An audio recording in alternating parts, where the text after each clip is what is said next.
Thiago. Boa tarde, Thiago.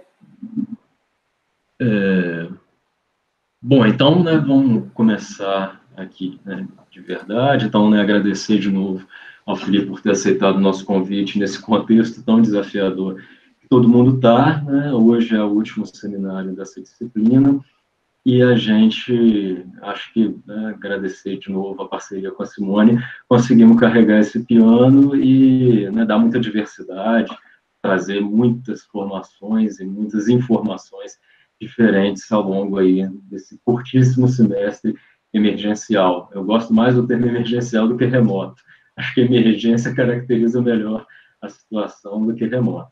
Bom, então hoje a gente tem aqui o Felipe Magalhães. Felipe é economista de formação e mestre e doutor em geografia, né, tudo pelo FMG, com doutorado sanduíche na Universidade de British Columbia, orientado do Jamie Peck, que é um geógrafo muito conhecido, e, né, eu compartilhei no chat um artigo recente do Felipe, que é mais ou menos a base, né, de um pouco do que ele vai conversar com a gente hoje aqui. Então, Felipe, o pessoal tem aí ficado em cerca de 1 hora na apresentação, 50 minutos, mas você que manda, né? O palco é seu, e aí seguido de comentários, perguntas, debates do pessoal. Beleza? Ótimo. Bom, muitíssimo obrigado, Renan, pelo convite. Fico muito contente de poder contribuir aí, espero conseguir contribuir de alguma forma com a sequência, né, de discussões e debates que vocês estão fazendo. Esse artigo é um artigo um pouco peculiar, por muitos motivos, e um pouco diferente do tipo de coisa que a gente costuma fazer. Ele e tem uma característica, em primeiro lugar, mais ensaística, né? E, por isso ele é mais livre para fazer muitas elaborações, né? Que a gente precisaria de um exercício muito maior num artigo no formato tradicional, né? E é um pouco a característica dessa revista, onde foi publicado, publica muitos ensaios, né? E é uma tentativa, uma primeira tentativa minha, de ir numa direção que a geografia econômica contemporânea tem tentado trabalhar, que é de levar a análise na direção de uma coisa que os economistas fazem, né, há muito tempo, e é uma parte definidora do próprio ofício, né, e que é a famosa análise de conjuntura, né? É uma coisa que geógrafos e urbanistas tendem a não fazer. Tem alguns textos recentes do Jamie Peck, com alguns coautores, que trabalham mais conceitualmente essa noção do que é a conjuntura urbana, né? Então, é uma ideia de pensar a conjuntura a partir do território, do espaço, da produção do espaço, né, das transformações que a gente vê nas nossas pesquisas a respeito de outras coisas e que vão sendo necessariamente influenciadas, atravessadas pelas transformações conjunturais.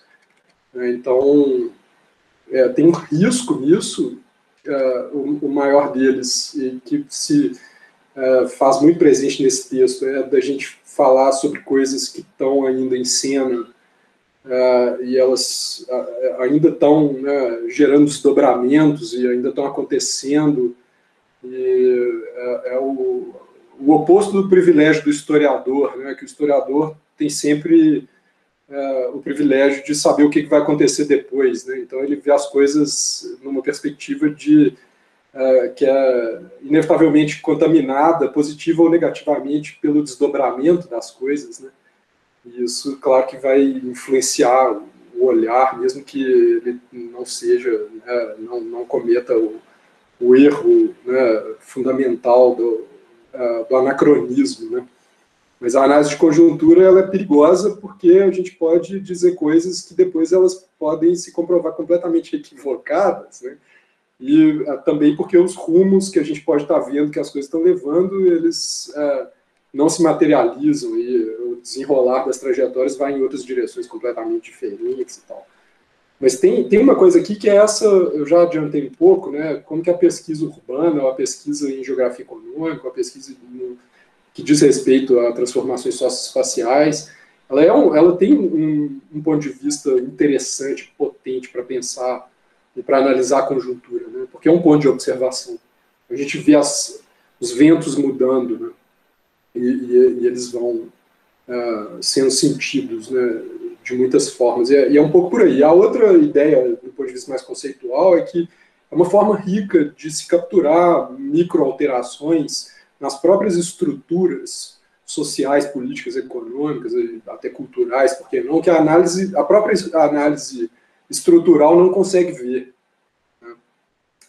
Às vezes ela não tem o hábito, né, de prestar atenção em coisas tão pequenas, né, em que na análise conjuntural a gente vê as alterações e às vezes as alterações vão ter um nível de profundidade mais significativo, né, que a própria análise estrutural não consegue enxergar.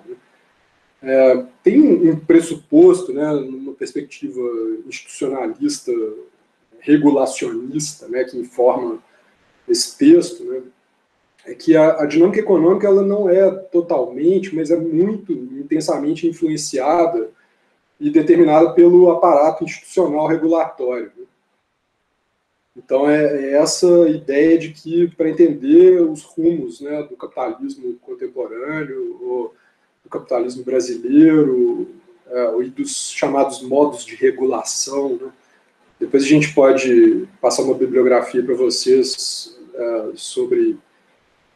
tem um livro do Robert Boyer, que é de 96, se não me engano, Teoria da Regulação Apanhado. Depois, na hora do debate, eu recupero aqui a bibliografia e mando pelo chat. Para quem quiser entrar nessa literatura, que é muito rica, para fazer esse tipo de análise da dinâmica econômica numa perspectiva de mais longo prazo, mas que permite análises intermediárias, né, de conjunturas, como essa que eu estou fazendo aqui, por conta muito dessa ideia da interação entre as transformações do sistema econômico relacionadas às transformações das instituições.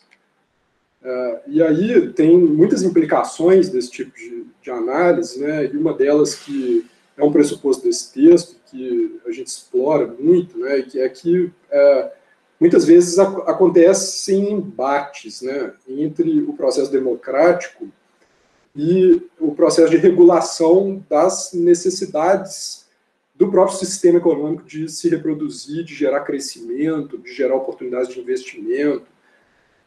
E é basicamente a ideia de que a democracia vira um entrave, né, obviamente que do ponto de vista capital, né, vou usar esse termo aqui pela primeira vez, do ponto de vista das necessidades de reprodução de capitais em situação de crise que entram em conflito com demandas democráticas. Então, em determinados contextos, essa figura aí do golpe, né, da ruptura institucional mais abrupta, entra em cena para resolver esse conflito de forma autoritária. E é claro que a gente conhece, né, todo um repertório muito maior de formas tecnocráticas diversas de esvaziamento desse processo democrático quando ele está gerando esse tipo de problema, né? E sendo que essa figura do golpe aí é a mais explícita, e agora a gente está vivendo um momento em que existe uma força de um tipo de política, né, nesses formatos de atuação dos governos de extrema-direita, né, em que eles aparecem em cena como como se fosse um estágio acima, né, ou como se fosse uma espécie de uma irmã mais velha, assim, né, essa extrema-direita que é convocada quando o golpe precisa ser continuado e estendido ao longo do tempo. Né, e é um pouco um jeito de entender a relação entre 2016 e 2018 no Brasil. A outra coisa é que as consequências socioespaciais, né, da experiência do próprio autoritarismo que aconteceu na América Latina, né, nos regimes autoritários, no final do período fordista, né, essas consequências são imensas, né, são muito significativas. Então, na geografia econômica, humana, urbana, inevitavelmente a gente cai frequentemente em coisas que são consequências, né, das guinadas autoritárias que aconteceram nos anos 60 e 70 no continente. Então tem uma ideia que é pensar nos paralelos, né, que existem e como que eles também vão ter consequências socioespaciais e que, mais uma vez, as perspectivas no futuro vão ter um ponto de análise privilegiado para poder enxergar isso e verificar, né, quais terão sido essas consequências. Então, essa relação entre conjuntura, economia e transformações no território. Agora eu vou entrar no texto. Tem uma outra motivação, que é uma motivação política, e é uma coisa que a gente faz pouco, né, que é deixar a conversa de corredor, digamos, né, ou as análises que a gente faz uns com os outros, e, enfim, que não necessariamente aparecem nas publicações, e uma certa ansiedade, assim, de né, produzir alguma coisa num formato mais perene, digamos, né, do que um texto em revista, um texto em jornal, e que seja sobre, né, as coisas que estão acontecendo do ponto de vista das nossas próprias pesquisas. Né. Então, desculpa ter me prolongado tanto na introdução. Vocês estão vendo aqui esse arquivo de Word? Então sim. Se você quiser dar um pouquinho mais de zoom... Tá bom? Beleza, tá ótimo, tranquilo. Então, essa ideia do ajuste regulatório, né, que é uma forma de reajustar o aparato regulatório de acordo com necessidades da esfera da acumulação. E que gera uma agenda de reformas, né, e as reformas têm consequências econômicas e socioespaciais muito significativas. Né. Então, aqui eu tenho uma ideia de que é uma implantação, né. O principal problema desse texto, abrindo parênteses aqui, é que eu escrevi a eleição de 2018 aparece num pós-escrito, né, aparece num pós-fácil, na última página, e foi escrito em 2017. Então, esse encrudecimento da conjuntura conservadora ainda não está em cena. Então, ele é um texto muito sobre o Temer, sobre o projeto Temer, né? E meio assim, pacto da Fiesp, etc. Né? Então, é uma interpretação de que, né, é uma implantação através de um aparato de fast policy, que é um modo de formulação de políticas públicas num paralelo aí com fast food, e que é a política pública num modo McDonaldizado, digamos, né, num modo ultra acelerado e de acordo com necessidades dos clientes das políticas públicas. Quem são esses a gente vai ver daqui a pouco. E um regime de workfare, né, que, peço desculpa pelos termos em inglês aí, não sei se o termo workfare já foi traduzido alguma vez, mas é basicamente a transformação do welfare, do estado de bem-estar social, num regime de direcionamento dos beneficiários das políticas públicas ao emprego. Então, é o seguro-desemprego condicionado à pessoa a procura por emprego por quem está recebendo, por exemplo. Isso parece no cinema, né? Tem não vou lembrar agora do primeiro filme que me veio à memória, mas tem um muito bom, Daniel Blake, né, do Ken Loach, que eu recomendo muito. Um filme ficcionado, mas é uma ficção que é meio análise de conjuntura política no Reino Unido, e é muito sobre, a partir de uma situação das políticas públicas de bem-estar sendo totalmente direcionadas para o encaminhamento das pessoas ao mercado de trabalho, e é um pouco assim, não importa, você tem que trabalhar com qualquer coisa, você tem que provar que você está procurando qualquer tipo de emprego para poder continuar recebendo os benefícios, e isso acaba se tornando uma forma de gestão da oferta de mão de obra. Né? que é uma parte importante do argumento que eu trago aqui. A gestão governamental da oferta de mão de obra barata. Né?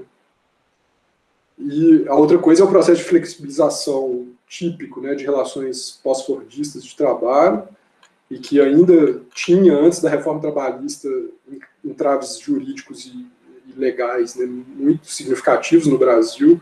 Então, é uma importação, do ponto de vista de muitos agentes, tardia, né, de muitas práticas de trabalho que permite esse fenômeno que está sendo muito discutido hoje, por conta da generalização do processo, que é a uberização.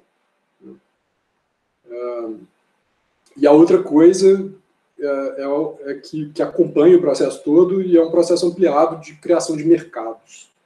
E que isso acontece através de alterações na infraestrutura institucional regulatória.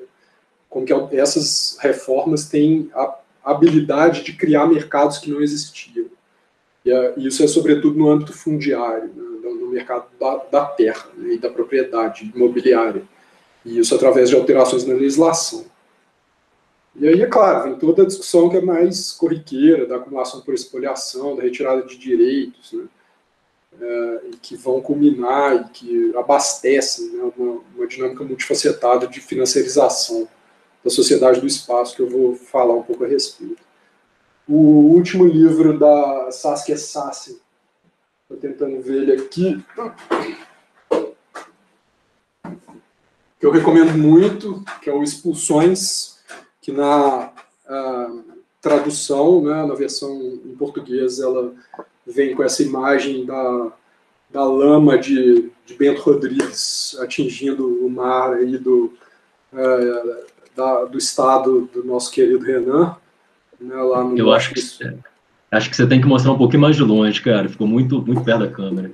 Expulsões, Saskia Sassen, recomendo fortemente para todo mundo. Aqui é a figura da... chamar de lama é generosidade, né? É um lixo tóxico, né? Que sai daqui de... Esse caso aí, Mariana, ainda, né? E vai parar no mar do Espírito Santo. E esse livro tem uma análise de conjuntura e muito apropriado para pensar o mundo dos últimos 5, 6 anos, né, em que há uma guinada na direção de uma série de coisas que vão culminar na eleição dos governos de extrema-direita, etc., mas que não começam com eles. Né? E ela caracteriza esses 4 grandes processos, ou usa esses 4 grandes processos para pensar essa dinâmica global contemporânea, né? Que são economias em contração, expulsões em expansão, e essa economia em contração, mesmo com o crescimento econômico, né? O acesso ao crescimento econômico é cada vez mais fechado. 2, a formação de um novo mercado global de terras, que é uma parte importante do projeto Temer, né? E do governo atual. O setor financeiro, que opera numa lógica de crise como lógica sistêmica, a crise, eu vou falar mais sobre isso depois, mas passa a ser uma coisa mais ou menos inerente e que ele vai explorar para o seu próprio... Ele gera a crise, ao mesmo tempo que ele gera a crise, ele explora as possibilidades que a crise abre para as suas oportunidades de expansão dos seus negócios e etc. Né? E o quarto é a dimensão ambiental, que é uma das principais consequências disso tudo, né? E que chega num nível, né, de gravidade, né? E que ela caracteriza como um processo de expansão de um tipo de situação que ela caracteriza como terras e águas mortas. Né? Aí depois eu entro um pouco nas trajetórias, né, que geraram esse processo, e são crises diversas, em escalas diversas, e elas são entrecruzadas, imbricadas. Né? E aqui é um pouco de onde veio isso. Né? quais são as fases anteriores das trajetórias que culminaram naquele processo, naquela ruptura, né, de 2016. Então, o fato de que a agenda de governo que foi sendo tocada, né, e foi inclusive prometida, né, pelo vice-presidente a partir do momento em que ele rompe com o governo, né, naquele momento, é o oposto da plataforma que tinha sido referendada nas urnas, né? E isso é muito importante, né, é muito significativo, porque é essa ruptura como uma oportunidade que muitos agentes econômicos de grande envergadura viam naquele momento como, ó, agora a gente vai poder fazer um monte de coisa que estava na fila e a gente não estava conseguindo porque o processo democrático estava impedindo, né, que elas fossem feitas.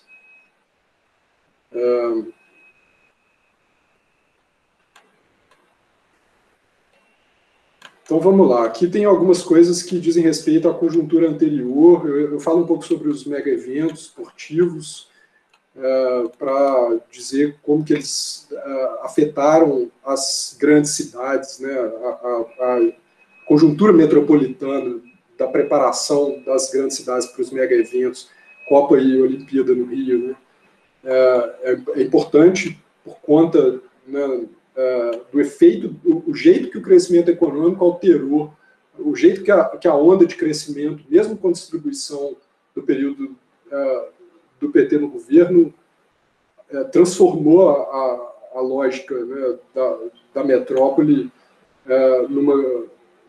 na direção de uma certa precarização que, enfim, culmina, né, nas jornadas de junho de 2013, né, que elas acontecem e tem como um deflagrador, né, e uma faísca inicial, uma coisa que é o transporte público, né, e que é o tipo assim, de insuficiência, né, da política pública que vinha sendo feita antes. E eu acho que esse é um ponto muito delicado, né, para a gente tratar. Eu acho que é fundamental tratar, encarar a complexidade da questão e chamar atenção. Né, muito importante chamar atenção para isso nesse momento, que aquele conjunto de eventos, né, a primeira característica deles, né, é que é marcado por um altíssimo grau de heterogeneidade dos agentes envolvidos. Né? Então, foi uma grande mistura de muitas coisas diferentes. Eu acho que essa percepção está sendo perdida, né? Na medida em que vai aparecendo um vínculo entre a trajetória que culmina no golpe e as jornadas de junho de 2013, de uma forma muito linear e rasteira e até desonesta. Sobretudo porque tem uma outra coisa que eu acho que também é muito esquecida na interpretação daqueles eventos, que é o fato de que não apareceu do nada, né, não é uma coisa, não é um disco voador, né, é uma erupção, e que coloca, né, para todo mundo ver uma série de coisas que já estavam acontecendo há muito tempo, mas só que estavam, de certa forma, no subsolo, elas estavam invisibilizadas, estavam muito marginalizadas. E que eu acho que pode ser entendida aí por essa ideia do novo ciclo de lutas, que esse texto aí do Pedro Fiore Arantes, né, que é muito bom, de 2014, né, logo depois das jornadas de junho, e é um pouco chamando atenção para isso. Olha só, peraí, não é uma coisa que efêmera, né, não é um fogo de palha que aconteceu do nada e que depois vai embora e não dá em nada, ou pior, o que dá no recrudescimento dos movimentos contra o governo federal, né, que depois vai dar no que dá, né, como se diz por aí.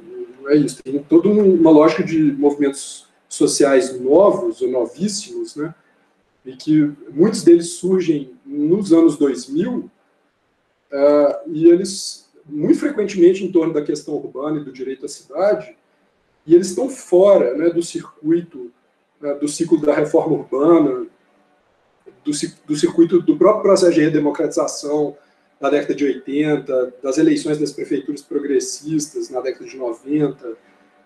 Então, é um pouco como se, nos pontos em que o governo federal converge com esses movimentos, e essa é outra coisa cuja heterogeneidade precisa ser entendida, né, que existem pontos de convergência e pontos de conflito frontal, né, no momento em que a presidente ela convoca e concorda com a ideia de uma reforma política ampla, e que o Congresso, no mesmo momento, isso ainda em 2013, ele rechaça completamente, né, no momento em que ela convida os movimentos para poder conversar e escutar quais são as pautas, quais são as demandas, etc. E, por outro lado, quando a trajetória dos movimentos vai na direção do não vai ter Copa, né, em 2014, aí o choque com o governo é mais frontal. Mas, no que diz respeito aos pontos de convergência, e eles são muitos, é preciso reconhecer, não acho que o governo teria ganho as eleições de 2014, a Dilma, né, não teria ganho as eleições de 2014 se não fossem essas forças atuando a favor dela, né, no segundo turno. É uma outra coisa que eu trago aqui como uma leitura minha, né, de junho, e que é um ambiente intolerável para muitas forças hegemônicas, né, que haviam entrado de alguma forma no grande arranjo, no grande pacto do chamado lulismo, né, que é um pacto entre capital e trabalho, né, e que é um governo centro-esquerda com um cenário de movimentos sociais reativados e que não são domesticados, né, pelos seus mecanismos, pelos seus próprios mecanismos de cooptação e de inserção das lideranças na máquina, né. E isso não dava para tolerar. O que acontece depois é reação a essa combinação em potencial. Claro que ela nunca decola, ela é sempre uma coisa que fica em gestação, mas que não chega a acontecer, porque a reação corta a possibilidade dela acontecer. E a outra coisa importante é que essa movimentação, né, conservadora, que depois aí é o momento, né, em que a direita se desprega do grande bolo que foi 2013 e vai para as ruas de uma forma que não acontecia desde lá do pré-golpe de 64, né? Mas ela aproveita da dinâmica disruptiva dos movimentos, e a dinâmica disruptiva é muito forte, né? O que acontece com a popularidade do governo naquele momento não é brincadeira, e é por isso, né, que esses movimentos levam tanta porrada e são culpados pelo que aconteceu de uma forma tão linear e rasteira, né, por conta do fato dessa dinâmica disruptiva ter sido aproveitada pelo outro lado para poder abrir a avenida que eles precisavam para ir para as ruas, e aí já sozinhos, né, de verde e amarelo e tal, era só o verde e amarelo, sem os partidos, etc. E aí sim deu no que deu, né? Aí é o momento de falar deu no que deu. De 2014 e 2015 para frente. Então tem uma parte importante da literatura sobre movimentos sociais que trata um pouco disso, desses movimentos dessa década, né, que começa com a Primavera Árabe em 2011, depois vai para a Espanha, atravessa o Atlântico para o Occupy Wall Street e chega aqui com um certo atraso, apesar de que 2011 teve alguma coisa no Brasil também, mas foi muito pequeno, né? É que essas movimentações, né, esses levantes multitudinários, né, foi muito usado esse termo na época, eles não dão conta dos dias seguintes, né? A organicidade aí sim tem uma efemeridade. E eles não conseguem capturar a consequência da energia disruptiva que eles mesmos geram, e isso balança as peças do quebra-cabeça, e as figuras que têm muita força vão aproveitar dessa desorganização das peças do quebra-cabeça para levar adiante os seus projetos, né? Então, um pouco essa leitura. Essa parte do GSE aqui eu vou pular, não vai dar tempo, estou vendo que eu estou tomando muito mais tempo do que eu pensava. Outra coisa que é pouco comentada é a derrocada do mercado de commodities em 2014. Isso é completamente esquecido, né, da análise da conjuntura contemporânea, da crise atual, que está até hoje, e da derrocada do governo PT. Né, que o mercado de commodities internacional ele levou uma porrada muito forte no pós-crise de 2008, mas se recuperou muito rapidamente por conta da China. E foi isso que possibilitou o governo Dilma, de certa forma, né? Isso que possibilita o modelo lulista. Ele é todo baseado no boom de commodities. Que significa, aí entra um pouco em economias aqui, que eu corro o risco de ainda usar, né, que significa moeda forte entrando, né? e que dá credibilidade para o mercado financeiro bancar o governo, né? E que é o que permite, e a outra coisa muito significativa é que é o que permite a política de crescimento distributivo, com distribuição, porque a válvula do crescimento é o mercado externo, e ele depende de oferta e demanda, e o preço de commodity é oferta e demanda. Não tem uma relação com o valor real do salário mínimo. O valor real do salário mínimo ele se desprende da dinâmica que gera crescimento, que está sendo puxado por uma conjuntura externa. Então, depois, na hora do debate, a gente pode esclarecer isso, se vocês quiserem, mas isso cria um paralelo muito interessante entre o golpe de 2016 e o milagre econômico do regime militar, da ditadura, que foi totalmente baseado num arrojo salarial, que anunciava para os investidores naquele momento que os salários estão congelados, né, e não vai ter os movimentos grevistas e o trabalho organizado, ele está completamente proibido nesse momento. Então, é como se estivesse falando para as montadoras, né, das grandes indústrias, principalmente automobilísticas naquele momento, pode investir, e a construção civil também, né, que puxa muito. Né. E o investimento aumentou absurdamente naquele período. Né. Então, é uma tentativa de fazer a mesma coisa. Gente, agora nós vamos voltar a ter mão de obra barata.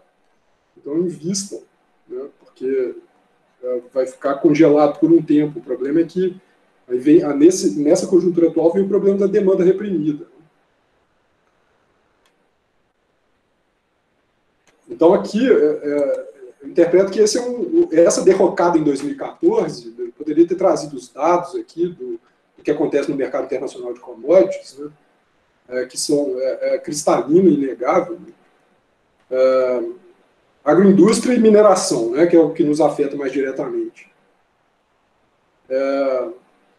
É um fator muito importante para entender o rompimento do Pacto Lulista pelos agentes econômicos de grande cacife, grande envergadura que entram nele, que é o autoempresariado.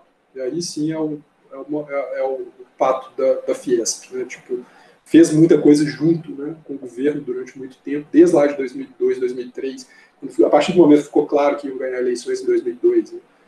E esse é o momento em que eles saem, né?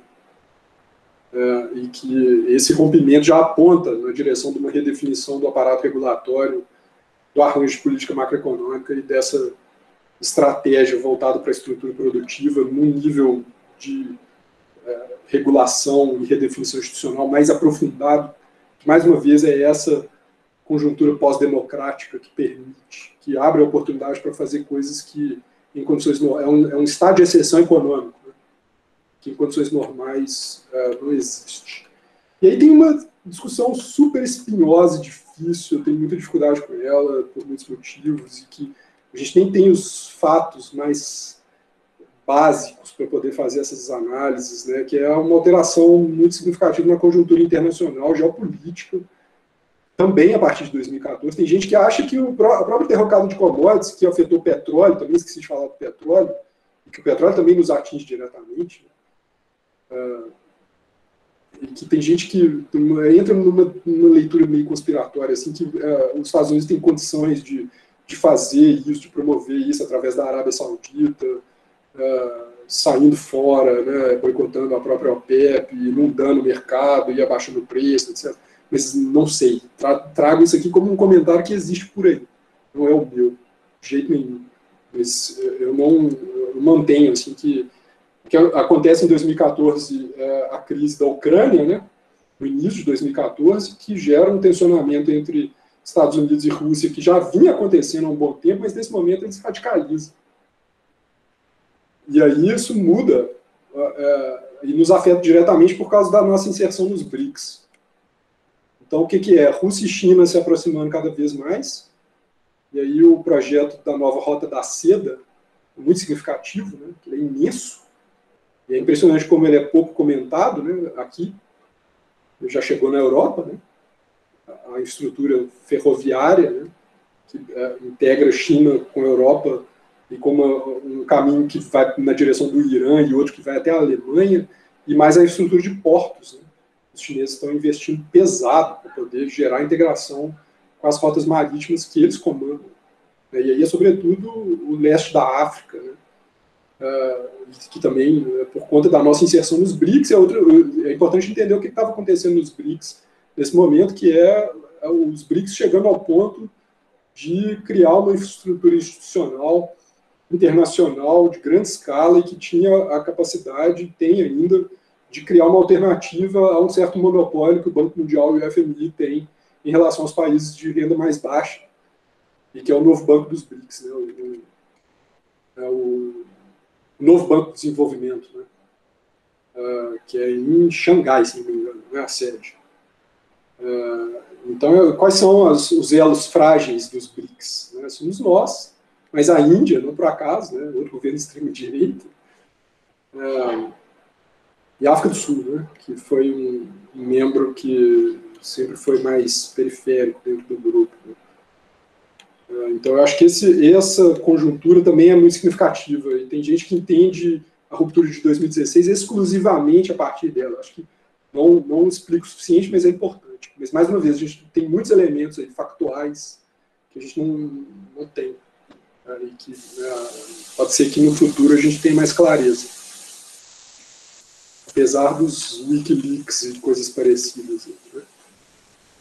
Aí depois eu entro um pouco nas reformas, para entender a ligação delas com a financiarização, o avanço do setor financeiro. E aí eu escolho algumas, não dá para a gente falar de tudo, tem uma que é particularmente importante, que eu deixo de fora, que são as mudanças no aparato que regula as empresas de exploração de petróleo, né, que depois foram sendo... o próprio Temer já começou e o Bolsonaro deu continuidade, né, a abertura para a possibilidade de empresas estrangeiras, é o rearranjo do pré-sal, né, que foi feito depois de 2016. Mas eu escolho aqui a PEC do teto, né, que é o novo regime fiscal, que começa com uma PEC 241, que houve uma mobilização grande, né, contra, na própria universidade, inclusive, né, muito mais pelos estudantes. A unidade onde eu trabalho, que é o Instituto de Geociências da UFMG, foi ocupado pelos estudantes, né, contra a PEC 241, no final de 2016. A reforma trabalhista, a reforma da Previdência e a nova legislação de regularização fundiária. Né? Esses são os que eu tento analisar um pouco mais. E aí vou ter que correr para cumprir o tempo. A PEC do teto, o que ela faz? Né? Ela cria uma possibilidade, e aqui o texto está um pouco desorganizado, eu fico indo e voltando, então acho que eu vou adiantar a coisa que está sendo dita lá na frente, mas que é um pouco assim, ela congela o investimento público em coisas que vão gerar demanda para o provimento privado dos serviços respectivos. Então, se existe uma dinâmica de crescimento que gera a possibilidade de um crescimento proporcional na oferta pública de saúde, educação, moradia e subsídio ao transporte, por exemplo. Transporte público, né? Esses 4 grandes elementos que têm muita demanda por populações urbanas, né? O crescimento combinado ao congelamento dos gastos significa que é necessariamente o setor privado que vai se aproveitar da possibilidade de expansão desses 4 serviços. Porque o investimento público está congelado, certo? Então, e eles são todos geradores de demanda por crédito em potencial. Na educação, a gente sabe muito bem, né, o financiamento estudantil, como funciona. E na saúde é só a gente olhar para o caso dos Estados Unidos, né, que é muito diretamente vinculado à ausência da cobertura pública com a demanda por crédito que existe por parte das pessoas que sofrem acidentes ou que precisam ter tratamentos emergenciais, gera uma demanda por crédito, um crédito de longo prazo, juro baixo, parecido com o financiamento estudantil. O imobiliário não precisa nem falar, é diretamente vinculado. E o transporte privado também, né? O financiamento de motos e veículos. Né? A reforma trabalhista, já comentei um pouco, né, que tem uma ligação. Vou pular aqui a parte mais objetiva e factual do que foi feito, todo mundo sabe mais ou menos, né? Extensão da jornada máxima de 8 para 12 horas, limite semanal de 44 para 48, redução do intervalo obrigatório para almoço, etc, etc, etc. E é impressionante, como que é tudo favorável ao empresariado. Né? E aqui é muito isso que eu já falei, né? Que coisas que aconteceram nos Estados Unidos e alguns países europeus, né? A França talvez seja um caso, né, de mais notável resistência a esses processos. Sempre que uma reforma trabalhista que vai na direção de permitir os processos de flexibilização que vai culminar na uberização que a gente vê hoje, sempre que uma ameaça, uma reforma como essa acontece na França, eles param tudo, né? Eles conseguem assim, ter uma mobilização sindical, né, forte o suficiente para conseguir parar trem, metrô, né, no país inteiro, etc. Mas o que eu queria enfocar aqui que é essa coisa do empreendedor individual autônomo e que passa a ocupar uma certa fumaça ideológica e que o trabalhador passa a ser isso, né? Que as empresas passam a usar o termo colaborador e é o entregador de iFood e o motorista de Uber, né? Que é um nano-empreendedor individual e que é mobilizado por projeto e por demanda produtiva específica, né? Que isso me leva numa direção de uma teoria, de uma discussão conceitual mais subjetiva, né? E que diz respeito a uma dimensão mais simbólica, cultural e tal, que é o trabalho do Foucault sobre o neoliberalismo, está lá no livro Nascimento da Biopolítica, que é um dos seminários dele no Collège de France, né? Gravados e transcritos, publicado originalmente em 2004, se não me engano, pela primeira vez. 2008 é a tradução para o português, mas é a ideia de que esse é um dispositivo, do ponto de vista dele, né, que também não vou ter tempo para explicar, mas que constitui um modus operandi cultural intersubjetivo que difunde, né, se espraia no tecido social, e que imbui as práticas cotidianas, todas em racionalidades baseadas em cálculos semelhantes ao cálculo econômico de custo-benefício e capital investido. E aí ele trata muito até da criação dos filhos, né, que passa a ter uma lógica parecida com uma lógica do empresariamento, assim, do tempo dedicado pelos pais aos filhos, como se fosse um investimento que depois vai dar um retorno. Né, e esse raciocínio se generaliza. E dentro disso, e como parte disso, né, tem um mecanismo importante, que é esse dispositivo de endividamento, e que é um complemento importante, né, que o aparato regulatório provê a esse ambiente de trabalhadores transformados em empreendedores individuais pós-fordistas, né, porque ele cria a possibilidade de que as partes que ficam para trás ou de fora, as partes mal-sucedidas, né, dessa comunidade desmantelada de trabalhadores, tenham suas necessidades atendidas através do acesso ao crédito. Mais do que isso, vou adiantar aqui uma coisa que está mais para frente, que é a ideia de que o sujeito endividado, o endividamento é uma espécie de disciplinamento, né, que é um tema que o Foucault trata muito, né, o disciplinamento da população, dispositivos de disciplinamento da população. Então, passa a ser uma forma de controle. O cara que tem uma dívida para pagar, ele vai aceitar qualquer emprego, não vai ficar escolhendo emprego, né, não vai... Tem que trabalhar para pagar a dívida. Né? A reforma da Previdência, né, que não dá para chamar de reforma, é um desmonte da Previdência Pública, né, está basicamente pegando o bolo imenso que existe, né, de poupança, em potencial, obviamente, da Previdência no país inteiro, e tirando da lógica atual, que é uma lógica baseada na solidariedade, entre os trabalhadores ativos, na ativa, e os trabalhadores aposentados, cortando essa lógica pela raiz e instituindo uma lógica 100% meritocrática, que é a sua aposentadoria, a sua poupança ao longo da vida, e obviamente aí é fácil, né?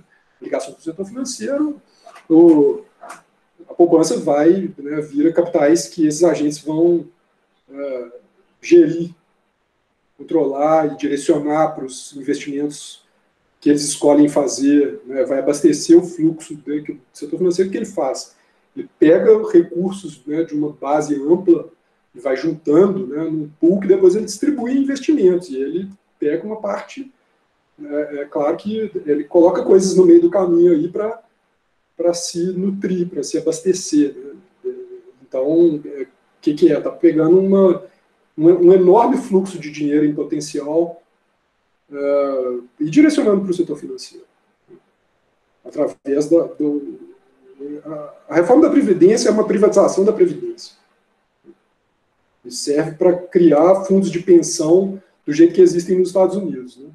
Os fundos de pensão americanos, eles deixam o nosso maior fundo de pensão, que é a Previ, né, do Funcionários do Banco do Brasil, é minúsculo perto de um fundo de pensão de funcionários públicos, né, de um estado norte-americano, que tem muitos funcionários. Califórnia, por exemplo, um estado grande, tem uma economia imensa, né, que os funcionários públicos são muito, a folha de pagamento deles é enorme, o fundo de previdência dos funcionários é um transatlântico gigantesco, né, que é isso, eles têm uma carteira de investimentos que é espalhada na bolsa de valores no mundo inteiro, né, e claro que ali tem as regras dos investidores institucionais, etc, mas é essa a lógica, né, é uma outra coisa que foi feita na época do Milagre pelos gestores, né, que é o Roberto Campos e o Mário Henrique Simonsen, né, que depois escreve um livro tecendo as explicações deles. Esqueci o nome desse texto.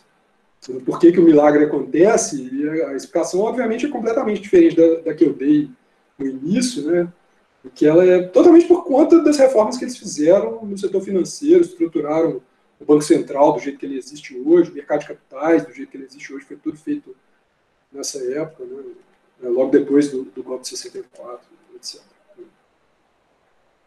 E aí depois vem a parte que diz respeito mais diretamente ao território, que é a MP 759, que foi frontalmente combatida e facilmente vencida. Quer dizer, o combate foi facilmente vencido pelo tipo de estado de exceção, né, que de certa forma ainda está em curso, mas que vira a lei 13465 de 17, que ela está gerando menos consequências. Né, essa é uma parte do texto que entra um pouco no risco que eu falei de falar de coisas que ainda não geraram desdobramentos. Os desdobramentos ainda são tímidos, né, e eles ainda estão em curso e não aconteceu o que a gente pensou que fosse acontecer nesse momento, nesse período, e que era o que se anunciava, né, que está aqui na fala da Juliana Malerba, da FASE, uma assessora da Federação de Órgãos para Assistência Social e Educacional, né, que é um fórum de movimentos sociais. Ela diz isso aí, né, que a lei cria mecanismos que facilitam os critérios de titulação e antecipação da emancipação dos assentamentos para que os lotes estejam disponíveis para serem transacionados no mercado de terras. Também facilita a regularização fundiária de terras públicas devolutas, possibilitando inclusive a legalização da grilagem, uma vez que amplia para 2.500 hectares o limite da área de terra devoluta passível de ser regularizada na Amazônia. Ou seja, eles estão criando mercados onde eles não existem por conta dos impedimentos legais. E o mercado de terras é de interesse fundamental do setor financeiro, né, porque conformam uma base de ativos imensa, né, que podem receber fluxos de reserva de valor, né, então vai atrair capital. Né, podem receber fluxos de investimentos que vêm de fontes diversas e tem um potencial de valorização muito grande de longo prazo. Né, e sendo que esse potencial de valorização geralmente ele é levado a cabo e, né, a própria ação do Estado, né, ela vira uma espécie de profecia autorrealizável. Né? Eles usam o Estado para poder garantir que a valorização fundiária aconteça de muitas formas diferentes. Então, que estava anunciado aqui? É que a terra que fica num limbo, que ela não é nem ilegal nem legal, e fica numa situação de irregularidade urbana e rural, e que é um estoque imenso de terras no Brasil, né? O João Tonucci, professor João Tonucci, do CDPLAR, né, do FMG, fez uma apresentação no Seminário Diamantino no ano passado, que ele mostra um mapa, né, que eu posso tentar recuperar depois também, que a gente vê a extensão do que é isso no país, e terras nessa situação, né, e que é imenso, é uma coisa de dimensão continental em si. E no meio urbano metropolitano é a favela, né?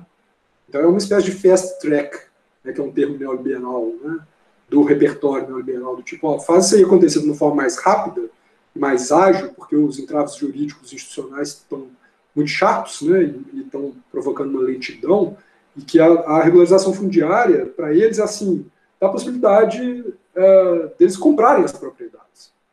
Né, joga as propriedades no mercado, muito rápido. Então, assim, por que o capital imobiliário do Rio de Janeiro não entra no Vidigal, por exemplo, não entra no Rocinha?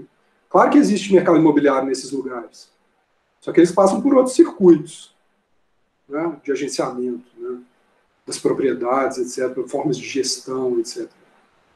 Mas o capital imobiliário vinculado ao financeiro, o mercado imobiliário do asfalto, digamos, né, vou correr o risco de usar esse termo, ele não sobe o morro por quê? Por conta de um problema de regularização fundiária. Ele não tem o título de propriedade que ele precisa para transformar aquela propriedade num título financeiro. Ela só vira título financeiro se ela tiver o papel, a escritura do imóvel. O mercado da favela é muito irregular para o setor financeiro poder, não tem garantia o suficiente para poder ir lá. É isso que explica, né, porque existe processo de gentrificação, sobretudo no Vidigal, que agora com a crise, que é mais aprofundada no Rio de Janeiro, como sempre, né, por motivos diversos, parou um pouco, né, porque os turistas, os estrangeiros, estudantes estrangeiros que estavam adorando ir morar lá, estudando na PUC, que é relativamente perto e tal, não está indo mais, né, então deu uma esfriada. Mas existe um processo de gentrificação em curso por dentro dessa informalidade. Se a regularização fundiária acontece sem nenhum cuidado, porque a gente tem um processo de regularização fundiária colocado, o pessoal não está inventando isso, só que ela é lenta, que ela é feita de uma forma cuidadosa para não deixar que as comunidades se desmantelem completamente. Então, o que essa lei estava permitindo, né, eu não tenho o repertório aqui para mostrar para vocês, teria que chamar o João, ele está mais por dentro dessa parte, né, do porquê que está dando água, de certa forma, ou está demorando a decolar, ou não aconteceu o que a gente previu que aconteceu, não vou saber explicar muito bem. Mas é isso, isso é o que estava anunciado nesse momento, e tem uma ligação com uma das coisas que a Saskia Sassen traz nesse livro, que é a ligação de estudo no mercado global de terras, e que para ela é uma das principais dinâmicas por trás das expulsões.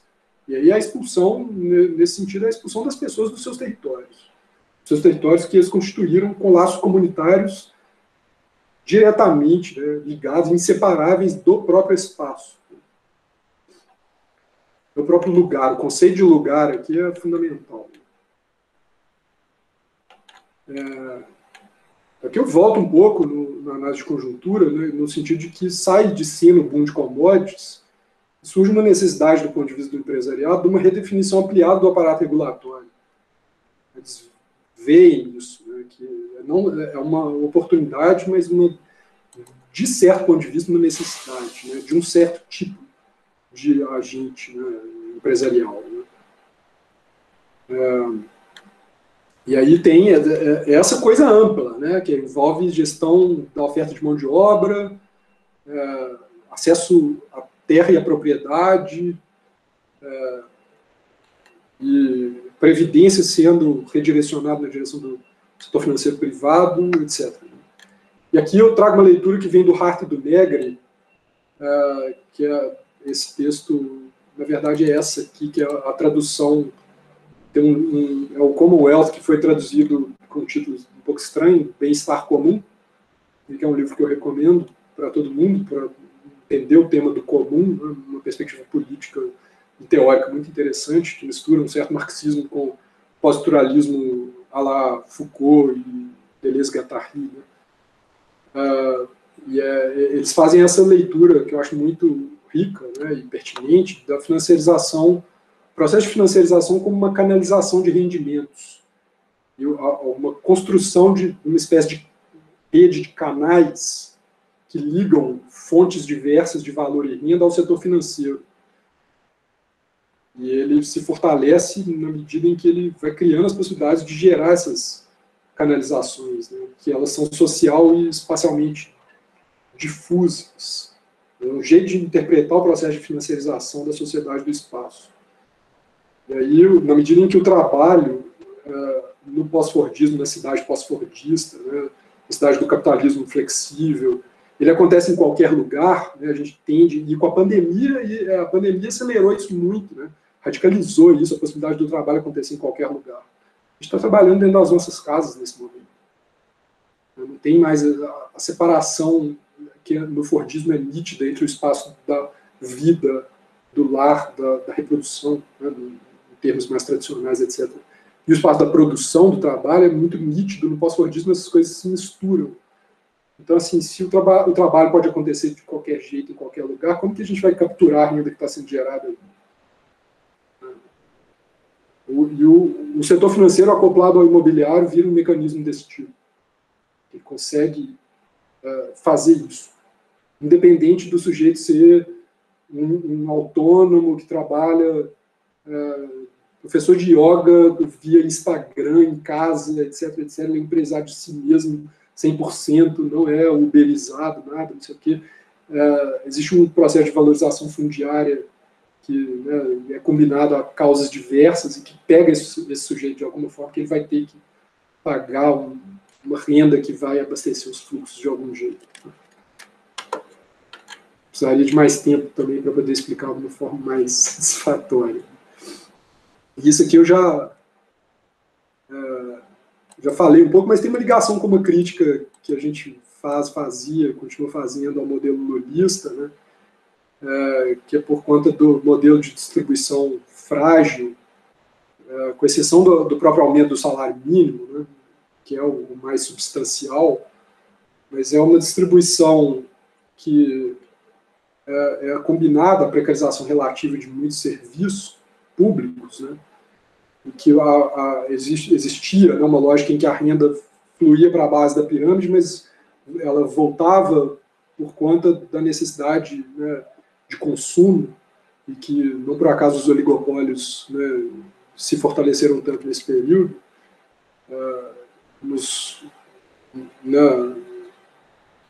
no consumo de coisas diversas, mas muito especialmente nesses 4 grandes grupos de serviços coletivos, né?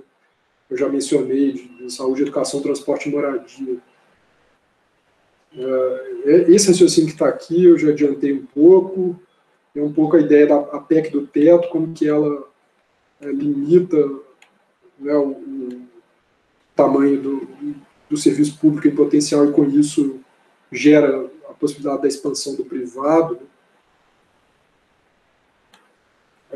Isso aqui também eu já adiantei, mas aqui tem um comentário interessante, que é o seguinte, que é uma guinada, né, que, em termos mais amplos, que a gente vê, como que em muitos contextos regulatórios, principalmente nos países centrais, a ação do Estado keynesiano, né, ela resolvia o antiquíssimo, tradicional conflito entre capital industrial e capital rentista a favor do primeiro, né? E porque o rentismo é a política habitacional europeia, né, do norte da Europa, que tem algumas experiências mais radicalmente generosas, né, em alguns lugares como na Suécia, né, a política habitacional sueca no pós-guerra, em 10 anos eles têm o programa do milhão, né, que não é programa de televisão, eles construíram 1 milhão de moradias em 10 anos, numa época em que a população deles era 8 milhões de pessoas. É uma casa para cada 8 pessoas, é uma unidade, né, muitos apartamentos, obviamente. A mesma coisa da gente construir 25 milhões de unidades habitacionais no Brasil hoje, sendo que o nosso déficit é de 7, 8. Imagina o que é isso. E no contexto político que a gente está vivendo, isso é visto como isso é comunismo, né, gente? Comunismo. E não é. Por que isso acontecia? Por que o empresariado industrial, né, que era muito forte nessa época, ele era a favor desse tipo de coisa? Porque joga o aluguel, o gasto com o aluguel das pessoas no mínimo possível, através de uma política pública, e sobra dinheiro para as pessoas consumirem coisas. Então a renda que vazava na direção do abastecimento do rentismo, ela vai na direção do mercado, né? O que acontece com o neoliberalismo é que esse conflito entre capital industrial e rentista, ele é resolvido a favor do segundo, porque o capital financeiro passa a comandar os dois. Então é meio que assim, não, agora vocês parem de brigar os dois aí, não vai ter o conflito mais, e ele vai ser resolvido por uma via conservadora, que é por conta do total interesse que o setor financeiro tem em reativar a renda. Então, tem um jeito de interpretar isso, fazer uma ligação através do Piketty, né, como que o capitalismo contemporâneo tem uma lógica rentista. Tem muito a ver com políticas públicas, né, tem a ver com o neoliberalismo, né, de várias formas, né, e tem uma dimensão da política urbana, do jeito que a política urbana se encaixa nessas coisas. Porque a valorização imobiliária é permitida por um tipo de política urbana. Ela é agenciada por uma política urbana que passa a ter a própria valorização imobiliária até como um objetivo, né, da ação do Estado. Não vou ter tempo, né? Já estou matando meu tempo aqui, mas a outra coisa é que tem a dimensão da urbanização extensiva dessas coisas, né, e de um conflito que eu interpreto assim, dentro o que a urbanização extensiva atravessa, né, entre espaço abstrato e a mobilização política emancipatória, etc., que tenta se opor à força e à expansão do espaço abstrato. Né. Posso entrar mais nisso no tempo do debate, se vocês quiserem, mas esses processos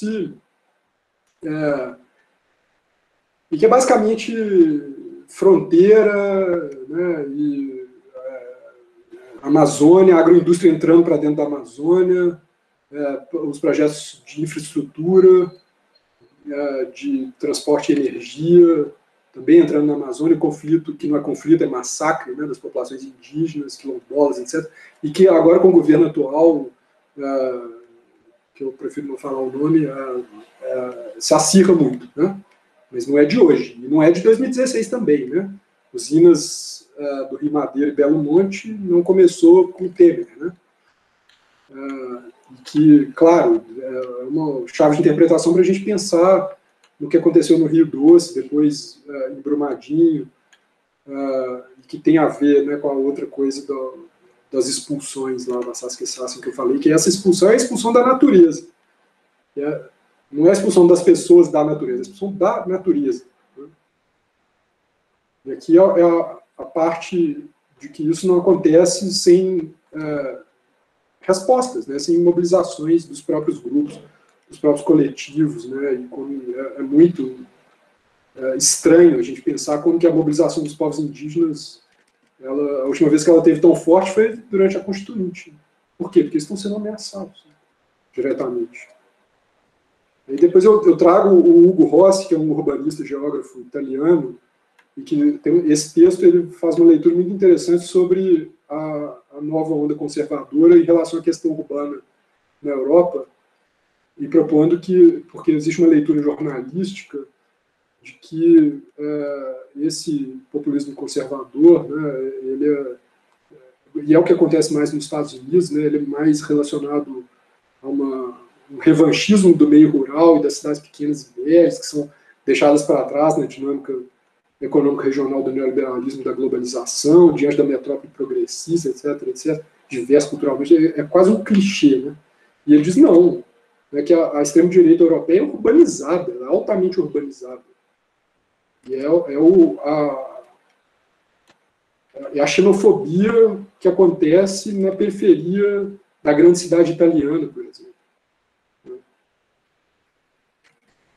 E aí eu tento fazer um paralelo no contexto brasileiro, pensando no que significa esse essa reação, né, pós-2013, que culmina nisso tudo que está acontecendo. E, enfim, aqui tem um pouco de uma explicação antecipada das eleições de 2018, né, que é a imensa faixa de classe média, sobretudo branca, né, inevitável dizer isso, né, que ao longo das décadas do Fordismo periférico, sobretudo, foi formada, né, durante a ditadura, uma grande parte dela, e ela sabe disso no subconsciente. Né? E ela sofre diretamente os efeitos da crise, e ela se vê, ela vê o topo da pirâmide se afastando para cima, e a chamada nova classe média, que não é nova classe média, né? Uma ascensão, né, da base chegando perto, né, e ela se vê estagnada e espremida no meio do caminho, e gera esse tipo de reação, né, absurda, né, violenta, de várias formas, que a gente está vendo no país nos últimos 4 anos. Né? Porque as eleições municipais de 2016 foi um preâmbulo, né, foi uma antessala, né, do que aconteceu em 2018. Que eu vou pular para conseguir fechar, né, e aí eu vou fechar com 2 coisas muito rapidinhas, para poder ficar dentro do tempo. Aliás, já extrapolei um pouco. E que essa ideia, né, e que eu só arranho aqui, muito no final, que, enfim, a gente precisa trabalhar ela mais. Né, o que significa pensar na crise como uma lógica sistêmica? E a gente sair de uma noção de um capitalismo que gera crises e que tem que lidar com as crises, tentando resolvê-las, para um outro tipo, né, de regime de acumulação, que a crise é gerada pela lógica interna do próprio modelo, só que ela é benéfica a ele, e ele passa a explorar ela passa a ser funcional, né, porque ela permite esse tipo de movimentação política, que se não tivesse a crise, nada disso estaria acontecendo, que é uma espécie de reestruturação institucional. Eles conseguiram fazer várias coisas que a gente pensava que a Constituição fosse nos proteger delas. Mas tentando, muita gente aí da filosofia, da ciência política, sociólogos, etc., comentando assim um pouco de forma na lógica do comentário político não rigoroso, digamos que existe uma espécie de fim da nova república, né, com tudo isso que está acontecendo. E aí eu vou pular o que está aqui para chegar numa apresentação que eu fiz de um outro artigo, que eu posso mandar referência depois, que eu apresentei no Simpósio de Geografia Urbana, que aconteceu em Vitória, mais uma vez o estado do Renan aparecendo aqui hoje várias vezes, no ano passado, e que é uma chave de interpretação do que aconteceu nas eleições de 2018. Né? Porque uma parte importante do argumento desse texto é essa ideia do pós-democrático, do estado de exceção e de um projeto que vai sendo levado a cabo, apesar do resultado da eleição ter sido a derrota desse projeto. A escolha que venceu as eleições de 2014 foi na direção oposta do que foi feito. E é claro, né, já estava quase esquecendo de falar isso, que o próprio governo muda. Né? Existe uma guinada no início de 2015, na própria política econômica, quando o Joaquim Levy é convidado para ser o ministro da Fazenda, e nesse momento a popularidade do governo, que tinha acabado de ganhar a eleição, ela começa a virar pó, né, porque eles estão indo na direção oposta do que foi prometido nas eleições. E aí tem todo aquele argumento, que é um argumento golpista, né, do estelionato eleitoral. Estelionato eleitoral no Brasil é regra, né, não é exceção. Né, a grande maioria das vezes é o que acontece. Não é motivo técnico para impeachment, jamais. O que costuma acontecer é isso, mas é importante para entender como que a coisa ganha adesão, né, em muitas camadas da sociedade, inclusive as camadas populares. Que é como que o próprio governo foi na direção oposta do peixe que ele vendeu durante as eleições de 2014. Mas aqui eu tento entrar um pouco numa dimensão mais da política dita identitária, eu não gosto muito desse termo, acho que esse termo ele foi muito abusado, enfim, criticado de uma forma injusta, né? Como se essas pautas fossem estritamente em torno de questões de identidade dos grupos. Muitas vezes não dizem respeito à necessidade de sobrevivência, né? A luta contra o racismo não é a luta simplesmente por identidade, né? Depende de como que a gente vai interpretar a identidade também, mas a crítica ao identitarismo muitas vezes traz como se a identidade fosse uma coisa superficial e menos importante. Tal. E não né? É fundamental, né? Diz respeito à vida dessas pessoas. Mas aí abriu-se um campo de disputa simbólica que muda o eixo do debate de questões que dizem respeito à justiça social e econômica, sobretudo econômica, para um outro em que, na conjuntura das eleições de 2018, a direita consegue ganhar a briga. Através da calúnia, através da mentira, né, através de todas essas coisas que são ditas a respeito, né, das mobilizações antirracista, feminista, LGBT, etc, etc. Mas aqui é uma interpretação que, por conta da conjuntura, essa guinada, né,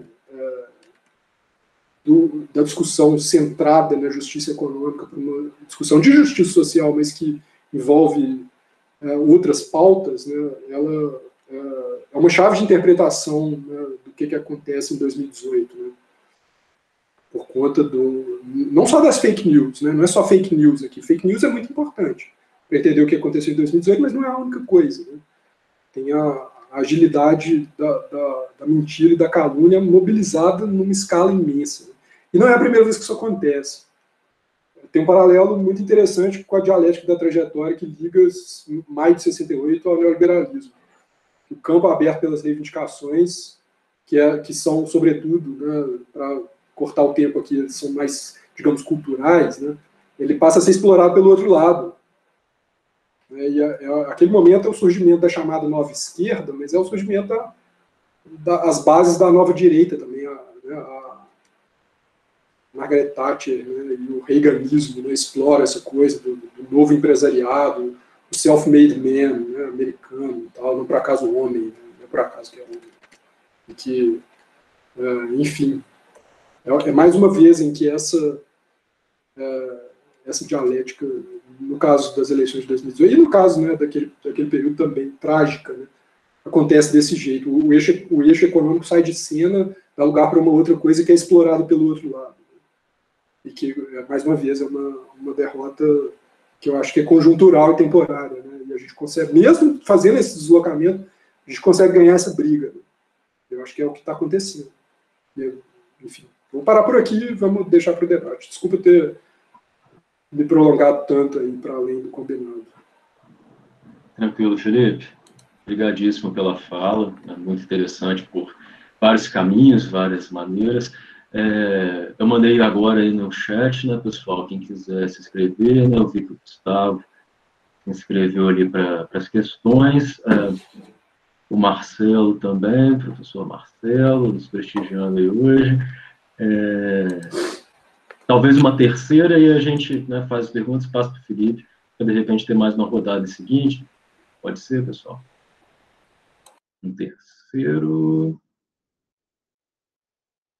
Bom, então eu vou fazer uma aqui também rapidinha. Vou deixar então o Gustavo, né, Gustavo Amaral primeiro, em seguida o Marcelo, e aí eu falo.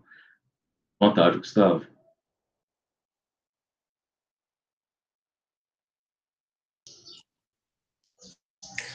Boa tarde, pessoal.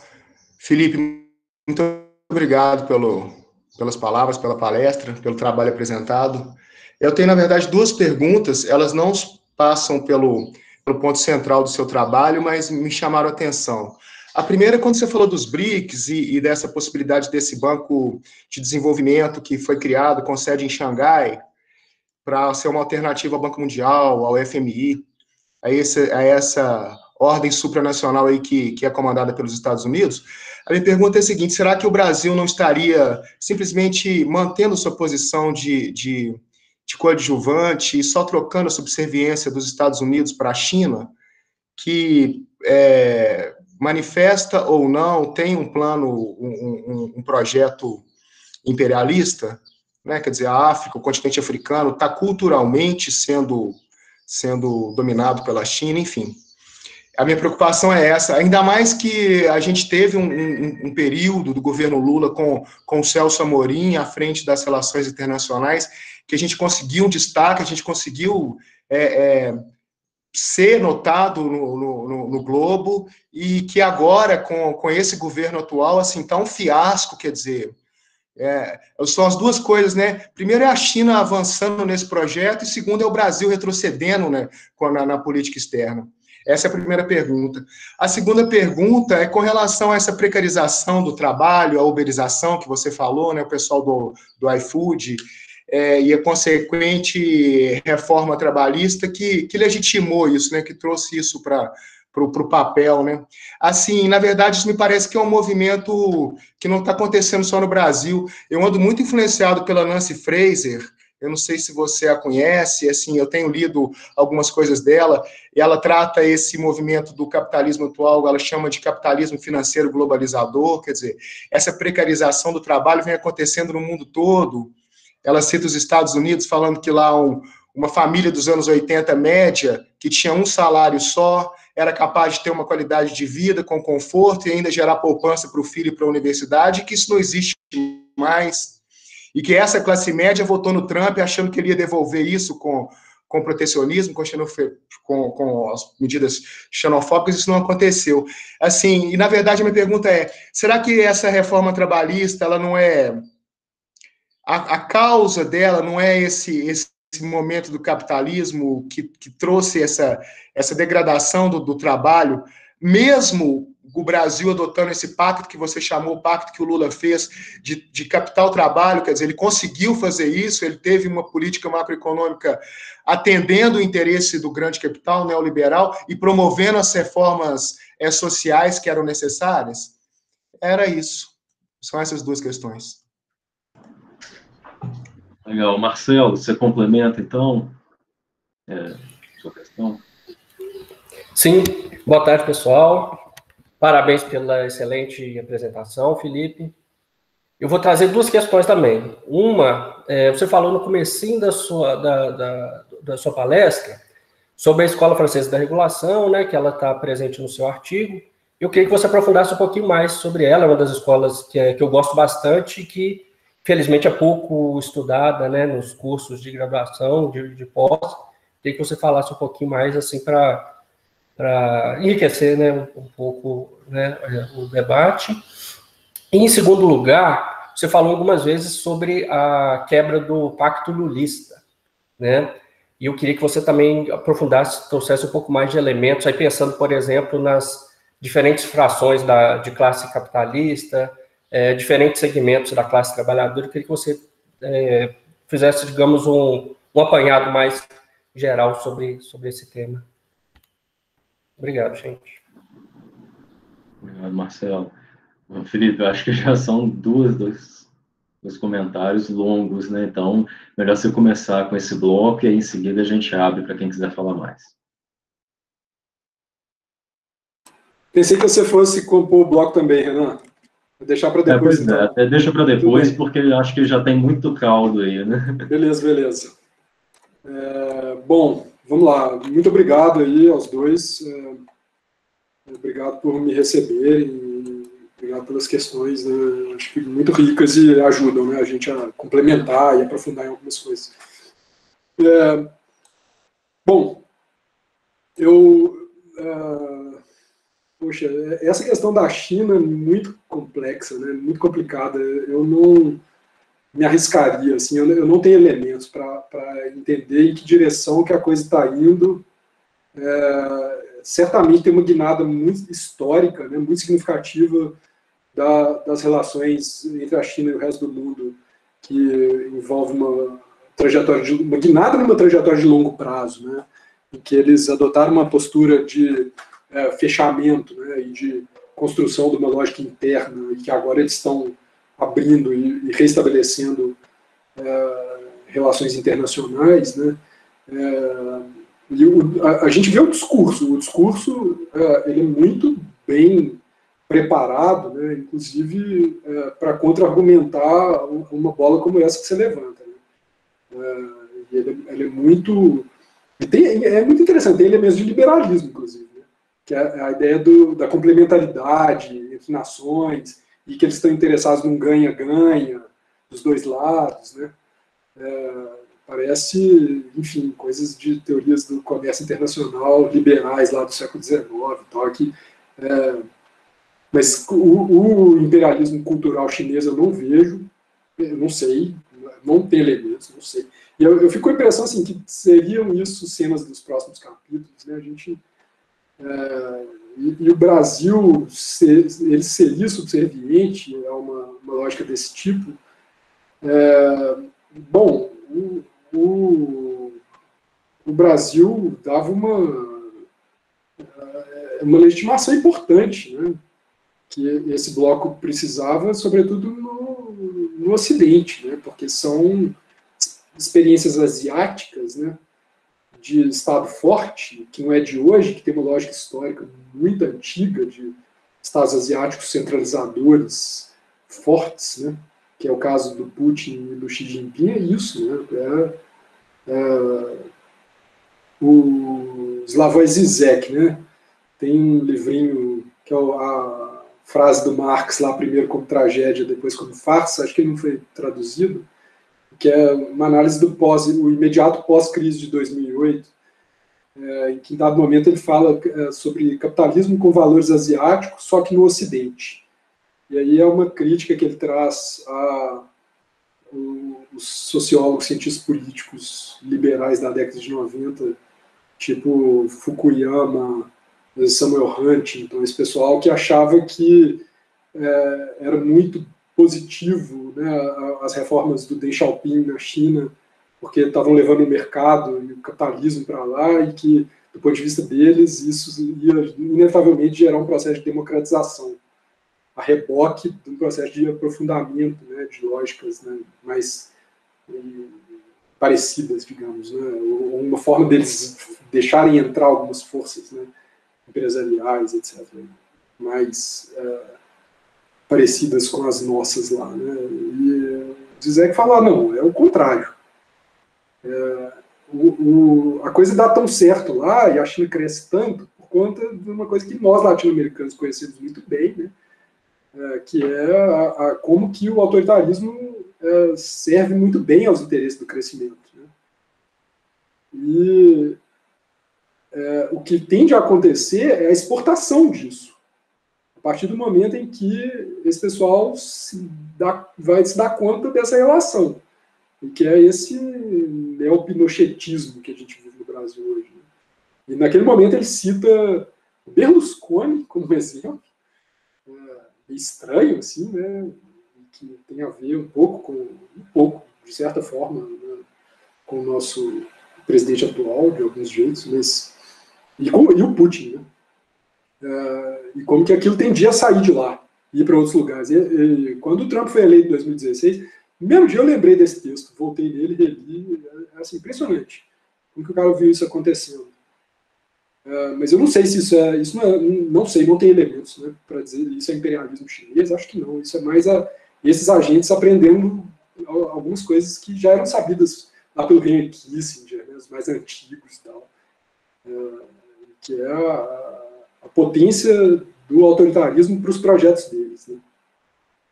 Sobre a segunda questão do Gustavo, né, a precarização do trabalho, uberização, etc., e essa análise da Nancy Fraser, né, que é muito em torno do neoliberalismo, né, que talvez, né, o que aconteceu é que o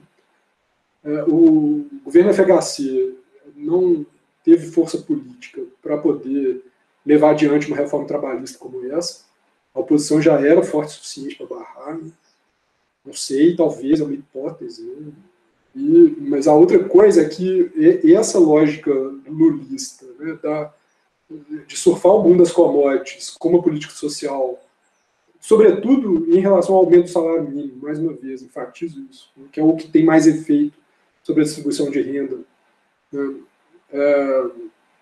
por causa do boom das commodities, gera uma espécie de exceção, né, ou de um invólucro histórico, conjuntural, que permite que essas coisas fiquem longe por um tempo. Na hora que a experiência acaba, elas pulam para dentro com força. Pode estar acontecendo em todo lugar, a gente não consegue entrar na França por conta da força do trabalho organizado. Lá não vamos conseguir entrar no Brasil? Claro que vamos. Né? A gente mobiliza, né, a grande mídia, a primeira, né, e todas as outras lógicas, os outros jeitos, né, de fazerem essas coisas acontecerem. Então talvez seja um pouco por aí.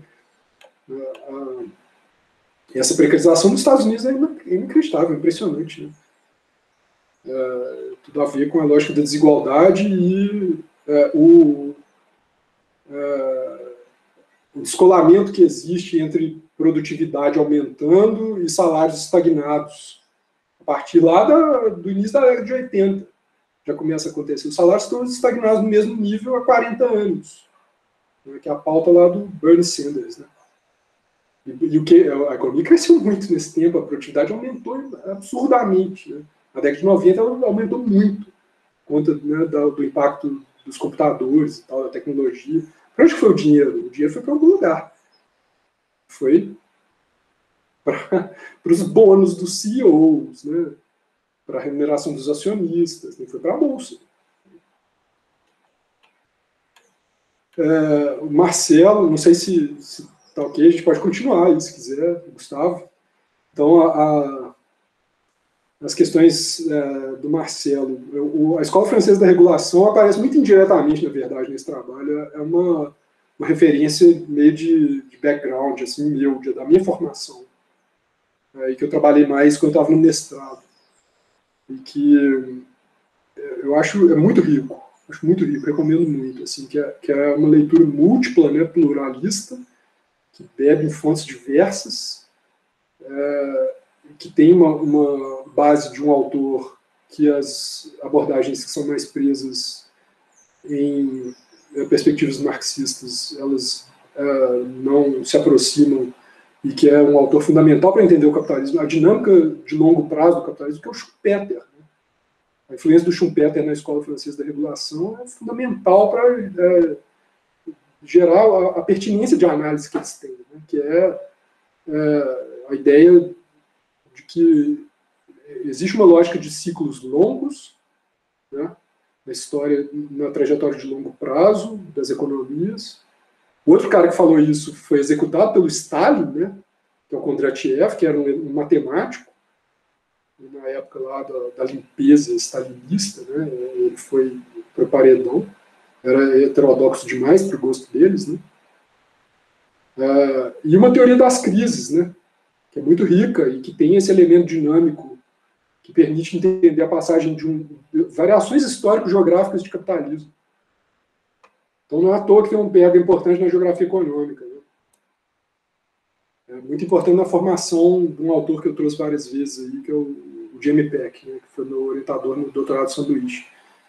É uma geografia econômica que bebe muito no regulacionismo. E aí eles têm níveis de aprofundamento das crises. Né? Tem um aparato analítico que permite entender o nível de gravidade de determinada crise, e que a crise terminal é a crise que vai, né, gerar o fim do sistema, né, de uma certa abordagem, né, também mais tradicional, só que tem vários outros tipos de crises. Né? E tem a crise que é uma crise passageira, que ela gera algumas mudanças regulatórias institucionais e tal, e aí, aumentando o nível de profundidade, é um pouco a lógica assim, a profundidade da reestruturação é proporcional à profundidade da crise.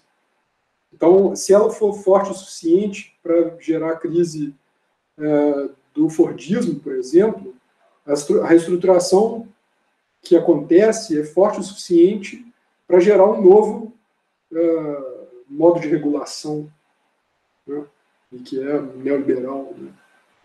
Então, é esse tipo de aparato que entra em coisas que dizem respeito à política do ponto de vista mais cultural também, enfim. A segunda questão, né, da quebra do pacto lulista, eu acho que a minha interpretação tem muito a ver com essa lógica do boom das commodities. É claro, né, que tem muitos subgrupos, né, desses setores hegemônicos, né, do alto empresariado, que já queriam fazer isso há muito mais tempo, né, desde a crise política do mensalão lá atrás, em 2005. Né, essas coisas, né, que ganharam tanta força de 2014 para cá, elas não são tão novas assim também, né? Tinha aquelas marchas, né, que eram minúsculas, que eram meia dúzia, mas o pessoal indo para a rua com vassoura, né, e meio gritando, chamando Lula de cachaceiro, não sei, umas coisas assim, né, que estavam lá em 2006, 2007, já tinha ido a tentativa, né, 2006 foi o Alckmin, né?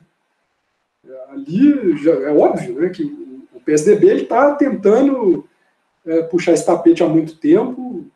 De certa forma, em 2015 foi um momento em que, né, teve um acúmulo grande suficiente de tantas coisas convergiram e criou a real possibilidade de, né, se a gente não fizer isso, é aquela fala do o guru do presidente lá, intermédico, que eu também não vou citar nomes, né, que eu me recuso, mas o sujeito lá da Virgínia, né, que ele diz que tem uma fala dele, né, que é explicitamente isso, esse pessoal não vai sair através de eleições, tem que tirar eles. E tem uma ampla camada que percebe isso. Ó, o PT criou a possibilidade de ganhar eleições, criou uma máquina, e é impressionante a gente ver o que aconteceu depois, né? Trágico, né? Mas o que era a capacidade, né, de se manter, né, e se gerar formas, né, de estender aquele projeto e aquele modelo através do processo eleitoral. Então, claro, né, que em 2015 a coisa culminou na própria derrocada por conta de uma conjunção de muitos fatores, né, mais uma vez. Mas eu acho que esse boom de commodities aí é chave, né? O esgotamento do boom de commodities o alto empresariado, né, esse pessoal do tipo Fiesp e tal, eles têm elementos, né, para entender que a derrocada das commodities significa ali, agora, o que vai acontecer? Não tem jeito de manter uma política social, uma política de aumento do salário mínimo, de manutenção do salário mínimo alto, de manutenção do custo da mão de obra acima do... Não é alto, é baixo, né? Só que é acima do que eles estão dispostos a aceitar. Então tem uma coisa muito importante que acontece, que também não é tão comentada, né, no governo Dilma, que é uma tentativa de ampliar, eu vou usar um termo mais Marx, né, que é a composição orgânica do capital, e que é o maquinário, e a tecnologia. Teve várias tentativas de fazer com que as empresas investissem mais em tecnologia, que era para ampliar a produtividade e tentar dar um fôlego ao crescimento, sem fazer o que esse pessoal queria fazer desde sempre, que é restabelecer a oferta de mão de obra barata mais uma vez. Então, como que eles fazem isso? Através de uma política, né? Através de uma ruptura política. Não vamos ampliar a nossa alta de custos com um maquinário mais avançado que vai gerar produtividade maior, porque o que acontece com isso? Né? Isso gera desemprego. Né? Isso, né, o velho Marx já falava isso. O investimento em máquina, em tecnologia, ele é estratégico do ponto de vista empresarial por muitos motivos, né, que aumenta a produtividade, mas um deles é que ele gera um desemprego que vai gerar um rebaixamento do preço da mão de obra. E isso, não, vamos fazer desse jeito. Vamos fazer do jeito que a gente sempre fez, né, e esse jeito aí é muito caro. Precisa de aumentar a planilha de custos, né, e não estavam dispostos a fazer isso. E aí é uma chave de interpretação mais polêmica, né, que é o Alfredo Saad Filho, né, que é um sociólogo brasileiro radicado no Reino Unido, tem um artigo excelente sobre junho de 2013, né, que ele chama de protestos de massa contra o neoliberalismo de esquerda, e que é o termo que ele usa para entender esse modelo lulista, que é uma combinação de uma política social que também tem elementos neoliberais, né.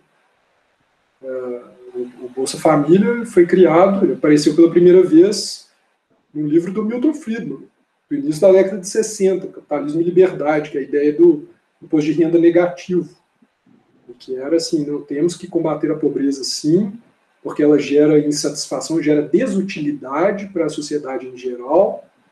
E qual que é a forma mais eficiente de fazer isso? Não é o setor público provendo coisas do jeito que está sendo feito, é dar o dinheiro para as pessoas. Porque aí o que vai acontecer? Elas vão até o mercado, e o mercado é o ente eficiente, capaz de resolver todos os problemas humanos. Então, esse dinheiro que chega via políticas públicas à base da pirâmide vai parar no mercado, faz acirrar a concorrência entre os provedores privados das coisas que eles querem, mas sobretudo precisam, e a concorrência faz aumentar a eficiência. Então, não é por acaso, o programa foi criado no governo PSDB, né? Depois foi ampliado. Não estou falando contra, é só que é a chave de interpretação da própria política social. É claro que ela não se esgota nisso, eu acho que é mais ambíguo que isso. A gente tem que ver com a chave da heterogeneidade, né, que ela mistura muitas coisas, mas essa relação com o boom de commodities é uma coisa que são vantagens comparativas, né? Está seguindo o receituário, e não é nem neoliberalismo, é o liberalismo clássico, ricardiano. As vantagens comparativas: não tentem fazer coisas que vocês não dão conta. Vocês são bons em exportar recursos naturais, então é isso que vocês vão fazer.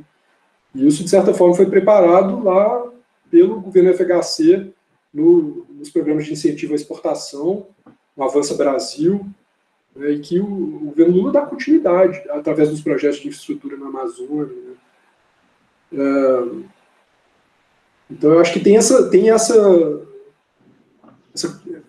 conjunto de contradições, né, que existe, que ao mesmo tempo que conseguiu fazer, senão não teria governado por tanto tempo, se não tivesse conseguido fazer uma conciliação ampla, né, que mesmo ela vai se esgarçando e se esgotando por conta dos muitos elementos que ficam de fora e que se organizam, né, que se mobilizam, etc.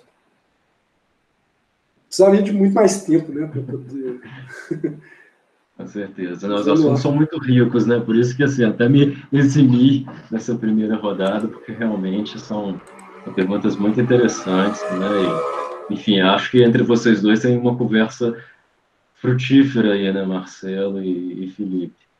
Bom, o que eu ia levantar aqui, Felipe, na verdade são duas questões, né? Mas o final das duas questões é muito parecido.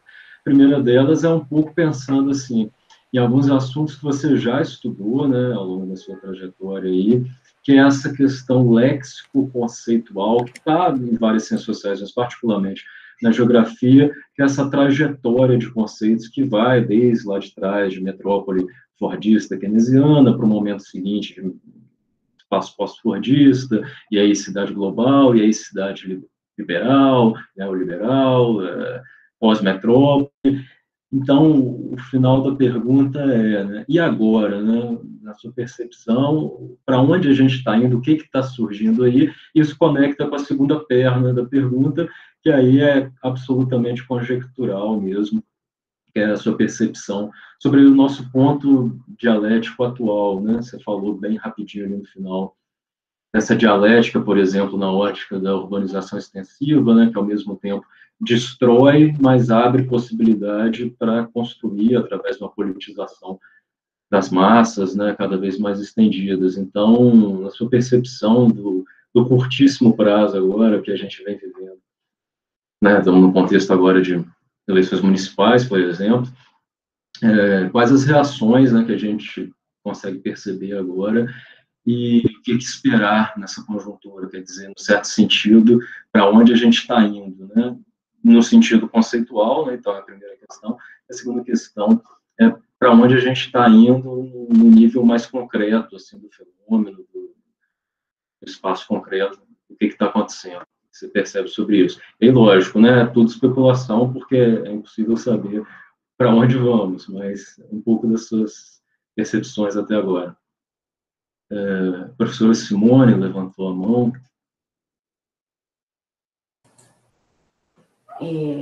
Primeiro, parabéns, Felipe, gostei muito da palestra, aprendi bastante. Eu queria que você falasse um pouco mais, você falou bem rápido, uma expressão que você colocou como expulsão da natureza.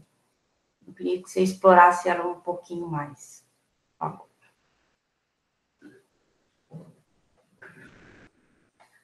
Beleza, gente, obrigado mais uma vez. Vamos lá, o Renan me apertou, né, se me abraçar. Vamos lá, vou tentar. Essa trajetória de conceitos aí, mais geográficos, né, e uma certa tipologia geohistórica, né, de formas de urbanização e formas de cidade, de metrópole, através e em função das relações econômicas espaciais, né. E agora, para onde vamos, não sei, não sei se a gente poderia falar da cidade golpista aí, através desse texto, mas é mais conjuntural, ou se tem uma cidade, né, que desse neofascismo, né, vou correr o risco de dizer isso aqui, que eu acho que é isso mesmo, né, que é o que está em cena agora, não sei também, talvez não, né. Mas tem uma outra coisa que talvez tenha ficado de fora, né, do léxico, e que está ganhando mais proeminência, talvez entrando até arranhando um certo modismo e gerando algumas consequências negativas na direção de uma certa patrulha, assim, por conta do modismo, que é o decolonial, né, e a colonialidade. A cidade decolonial ainda não apareceu. Ela tem alguns elementos, muitos elementos, aliás, por conta das diversas perspectivas que trazem essa abordagem, né? Mas ainda não tem isso sistematizado em torno do que é o urbano decolonial, né? Que é uma resposta à colonialidade do território e da produção do espaço no Brasil. Ela tem entradas muito significativas, né, e tem uma expressão urbana fenomenal, né, não tem como, né, nem tratar da colonialidade do poder, né. Não sei se vocês conhecem essa discussão, que ela tem vários pontos de entrada hoje, né, nos quilombolas, nego bispo, etc., nos indígenas e tal, e não sei, eu indicaria uma vertente latino-americana de pensamento pós-colonial, que inclusive eles rechaçam até esse termo, né, daí o decolonial, o descolonial, alguns usam, e que vem de um grupo que está nos Estados Unidos há um bom tempo, mas são todos latino-americanos. Walter Mignolo, Aníbal Quijano, Grossfogel, Henrique do Céu. Henrique do Céu acho que nunca foi para a América do Norte. Se vocês procurarem, eles vão achar vou cometer um pecado mortal aqui de indicar a Wikipédia, mas falo para os meus alunos para olhar a Wikipédia em inglês e usar o Google Tradutor. Se vocês forem mexer com a Wikipédia em português, é para contribuir para ela melhorar, né? Mas é um ponto de entrada, que é o Grupo Modernidade e Colonialidade. Em espanhol, vocês vão achar muita coisa, né? O Aníbal Quijano tem a obra Quijano, né, que escreve, que foi um intelectual peruano falecido, acho que no ano passado. Né? Ele é o cara que cunhou a ideia da colonialidade, que é o colonialismo, é a trajetória passada, né? Usar a colonialidade é uma forma de trazer para o presente, pensar em como que essas coisas persistem ao longo da história. Né?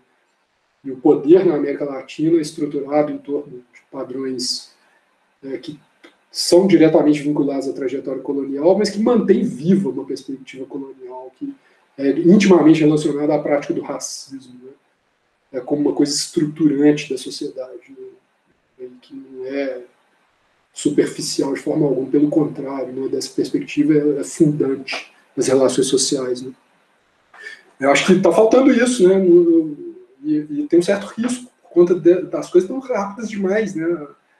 Tudo muito acelerado, né? E aí as pessoas estão com muita sede ao pote na direção de querer ser o primeiro a teorizar as coisas. E é isso, acho que já existe uma aura de um modismo em torno dessa discussão, tem que tomar cuidado com ela, mas a discussão a gente não pode condenar a discussão por conta do tipo de coisa que vem atrás, né? Do tipo de movimento que ela gera. Ela é fundamental e tem coisas muito ricas. Eu recomendo entrar por aí. E a segunda parte da pergunta do Renan aí é terrível, né? Porque aí está me pedindo para fazer análise de conjuntura igual o economista falando na Globo News, né? Que eu acho que vai acontecer. Né? Não tem bola de cristal, não tenho a menor ideia, mas acho que a gente tem uma mudança. Eu dou uma disciplina que é a geografia da mundialização, e eu estava gravando a aula hoje de manhã, inclusive, uma aula assíncrona, né? Esse termo horrível que estamos percebendo aí, que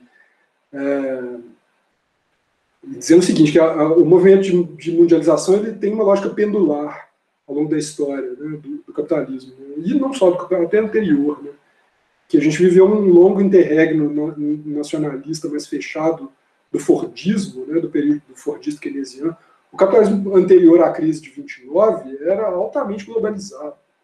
Né, e aí, depois, na década de 80, a gente volta nessa direção, e agora está em xeque, né? Tem essa coisa do novo nacionalismo, aí, do populismo nacionalista, mas as coisas estão sempre em disputa, então talvez a eleição do Biden nos Estados Unidos seja uma mudança de conjuntura, um elemento de mudança de conjuntura, né, muito significativo. Para a gente aqui é muito significativo, não tenho nenhuma dúvida, né? E que talvez dê um fôlego assim, na direção, né, da própria mundialização. É óbvio que a gente sabe muito bem que não é uma coisa, né, tem elementos progressistas ali, mas não é uma coisa que a gente pode chamar de progressista em si, né? A gente sabe muito bem disso, mas a gente sabe muito bem que existe uma diferença muito grande entre o nosso presidente atual e o Fernando Henrique Cardoso. A gente sabe que existe essa diferença, a diferença é grande, né? É uma irresponsabilidade imensa a gente falar que não existe essa diferença. Então, eu acho que esse é um ponto de inflexão importante no que a gente está vivendo. E ele vai gerar algumas consequências. Né? Não sei se vocês viram a cena do futuro secretário, provável futuro secretário de Estado do Biden, falando na televisão francesa, em francês fluente, morou na França muitos anos, e a coisa espalhou, assim, o contraste que é com, né, o nome do Trump, e que reforça a ligação que era o que o Obama fazia com a Angela Merkel e com a União Europeia, enfraquece o projeto do Brexit. Não sabemos o que vai acontecer nessa relação com Rússia e China. Né? Certamente continua tensa, mas de outros jeitos, de outras formas. Né? E para a gente aqui é um ar que a gente respira, porque coloca o projeto que está instalado aqui em xeque, né? Isso me permite conectar na pergunta da Simone, que ele tem um projeto, né, explicitamente voltado, né, para uma lógica de destruição. Né? E eu me permito dizer isso, destruição do quê? Destruição, ponto. Porque, né, a crise, né, ecológica, que é uma das crises estruturantes, né, que a gente vive, e ela não é coisa pequena, né, não é muito significativa e, enfim, nos coloca num lugar de uma necessidade das ciências sociais, né, de certa forma, colocar em xeque qualquer perspectiva que seja antropocêntrica. Né? Então, quando eu falo que é um projeto de destruição, quando você fala que é um projeto de destruição da natureza, parece que você está tirando as pessoas. Né? E que, como se nós não temos nada a ver com isso. O regime de chuvas em Minas Gerais é 100% dependente do que acontece no norte do Brasil. Para de chover, se a gente, né, continua isso que está sendo feito aí desde o início do ano passado, né, que é uma retomada do ritmo de desmatamento ao que era lá atrás, no período da ditadura, que eles gostam de elogiar, não por acaso. Né? Isso afeta o nosso regime de chuva aqui. Esse é um nível de complementaridade. Né? Então, eu acho que essa expulsão da natureza, ela é o antropoceno levado às últimas consequências. E essa extrema-direita leva o antropoceno às últimas consequências. Né?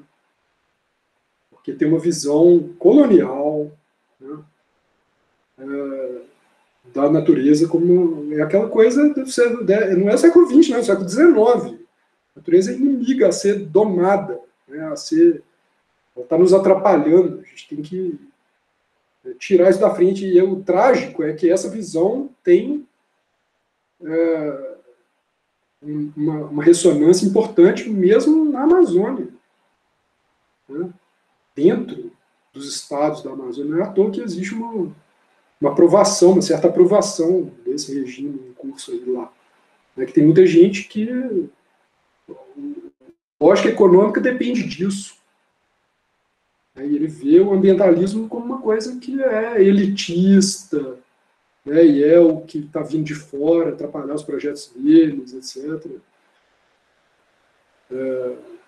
Então é isso, a expulsão da natureza é para entrar o quê no lugar? Né? É para entrar uma lógica socioespacial que é a do automóvel, né, em primeiro lugar, a do consumo de carne desenfreado, né, e a da insustentabilidade, né? Se é enfim, se a gente for insistir na validade desse termo, né? Que ele também precisa ser criticado, colocado em xeque, etc. Mas o que está em cena agora é muito pior do que isso, né? Não é o projeto do capitalismo verde, né, que o Biden representa, né? É uma coisa que envolve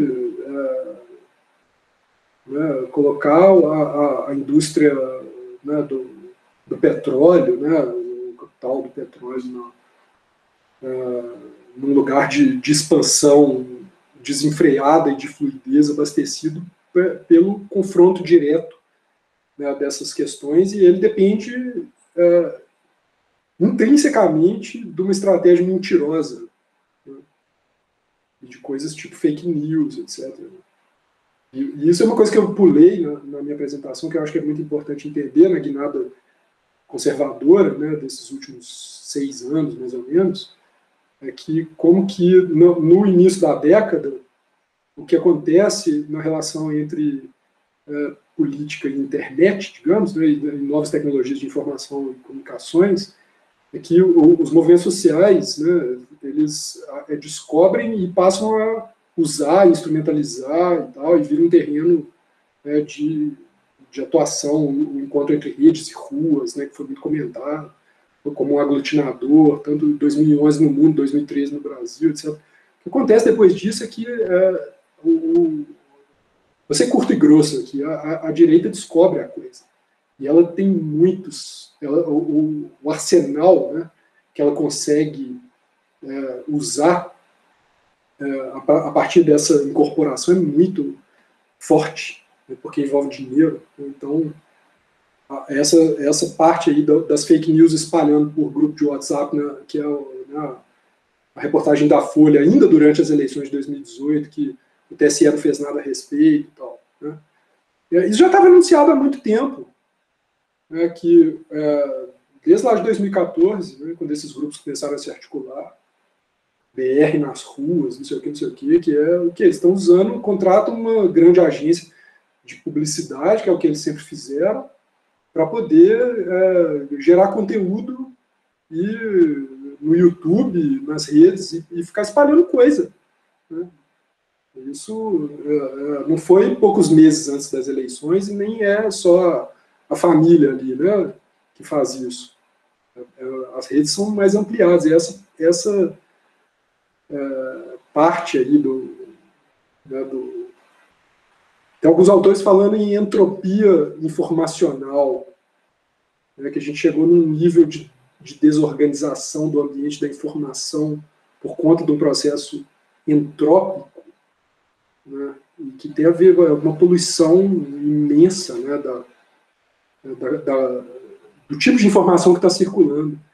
Existem os beneficiados disso, e a gente consegue identificar eles com clareza, né? E a pauta ambiental é uma das muitas que são mobilizadas, né, dentro dessas coisas, né? Os discursos que vão na direção de pautas valorativas diversas são outros, né? Eu acho que passa por aí. O tema do antropoceno é fundamental, né? E ele é uma resistência, né? A resistência ao antropoceno é um eixo fundamental, né, do que significa resistir a tudo isso que está acontecendo no mundo. Acho que é isso. Mais alguma coisa? Eu falei muito, né? Desculpa. Tranquilo, Felipe. Legal demais, interessantíssimo. Como eu falei no início, por vários motivos, por vários caminhos. E, bom, vou encerrando aqui, te agradecer demais aí por tirar um pouco do seu tempo, desse caos instalado que a gente está vivendo, para participar aqui com a gente. Agradecer as outras pessoas que puderam acompanhar aqui com a gente também.